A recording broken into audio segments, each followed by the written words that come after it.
이틀 전 윤석열 대통령과 만찬 회동을 가진 것으로 알려진 홍준표 대구시장이 다시 한번 한동훈 전 국민의힘 비상대책위원장을 비판했습니다. 홍 시장은 자신의 SNS를 통해 참 소설도 잘 쓰고 있다며 집권당 총선을 사상 유례 없이 말아먹은 그를 당이 받아들일 공간이 있겠냐고 말했습니다.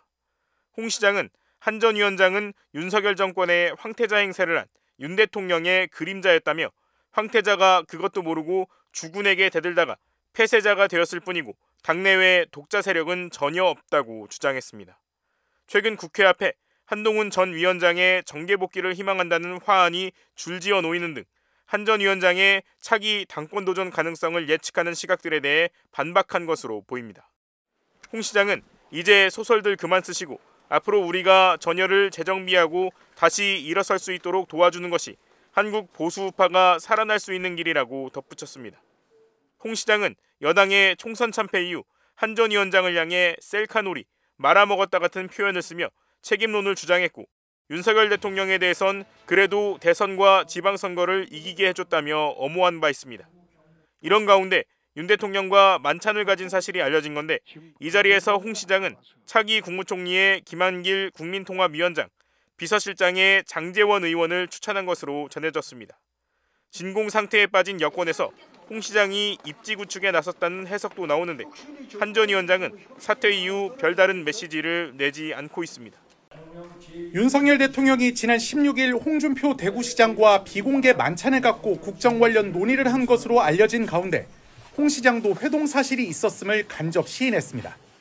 홍 시장은 자신이 운영하는 정치 플랫폼 청년의 꿈에서 대통령과의 회동이 사실인지 어떤 주제로 대화했고 국무총리 등 인선 관련 논의도 있었는지를 묻는 질문을 받았습니다.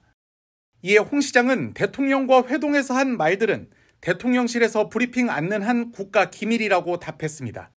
논의 내용은 확인해 줄 수 없지만 윤 대통령과의 회동 자체가 있었음은 시인한 것으로 해석됩니다. 여권에 따르면 윤 대통령은 이날 홍 시장과의 만찬에서 향후 국정 기조와 인선 방향 등을 두고 대화를 나눈 것으로 알려졌습니다.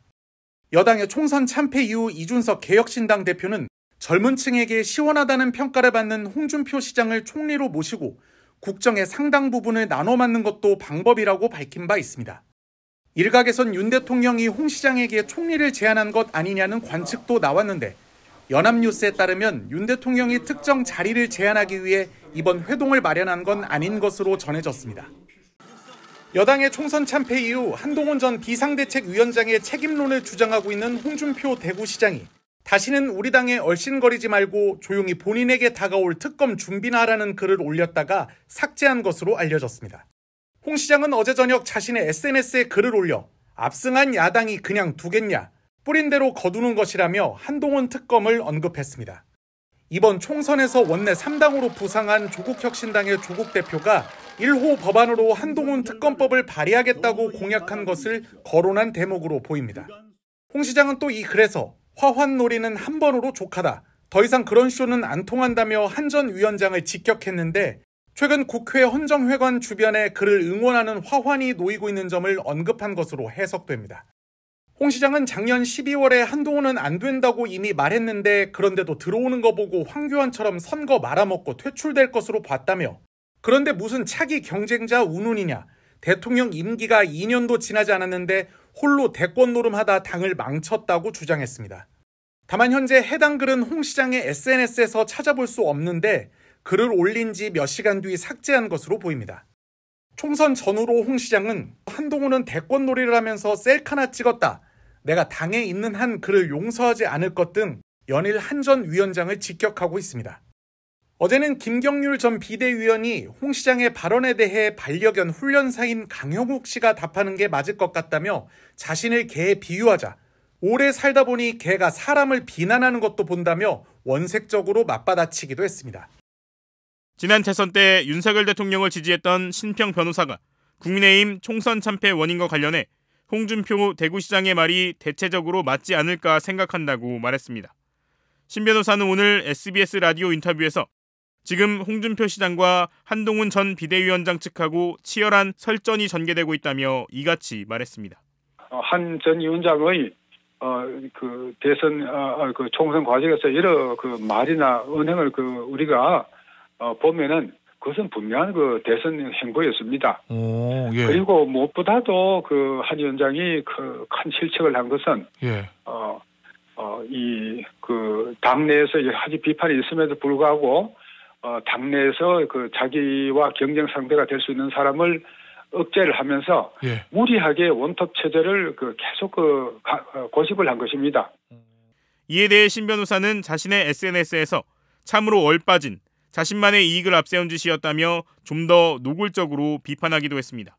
앞서 김경률 전 비대위원은 총선 패배 이유에 대해 당 책임이 20에서 30%, 대통령실 책임은 70에서 80%라고 주장했는데 신 변호사는 과거 이명박 대통령의 지지율이 25% 수준이었음에도 박근혜 비대위원장이 과반 의석을 달성했다며 패배의 직접적 원인은 한동훈 체제에 있었다고 주장했습니다. 신 변호사는 그러면서 한 위원장은 총선 참패에 책임을 지는 자세에서 이번 당권 경쟁은 물러나야 한다고 덧붙였습니다. 신 변호사는 윤석열 대통령에 대해서도 의사정책의 실패라든지 중도층을 떠나게 했다든지 실패가 있었다며 진솔한 사과와 반성이 있어야 한다고 강조했습니다. 지금 이 단계에서 민색을 강조한다는 것은 예. 조금 어떤 그 격화 소양의 그런 느낌이 있고요. 예. 그 협치라든지 또 지금 우선 진솔한 사과가 있어야죠. 예. 반성이 있어야죠. 그는 차기 총리 및 대통령 비서실장과 관련해 원희룡, 권영세, 김한길, 주호영 등의 인물이 하마평에 오르는 데 대해 지금 그런 분들은 아니지 않느냐 생각한다며 국정쇄신형 인사로는 부적절하다는 반응을 보였습니다. 신 변호사는 이젠 극단적 대립과 반목의 정치가 종식돼야 하고 힘의 대결을 더 이상 국민들이 원치 않는 것 같다며 윤 대통령이 이재명 조국 대표와 당연히 만나야 한다고 강조했습니다.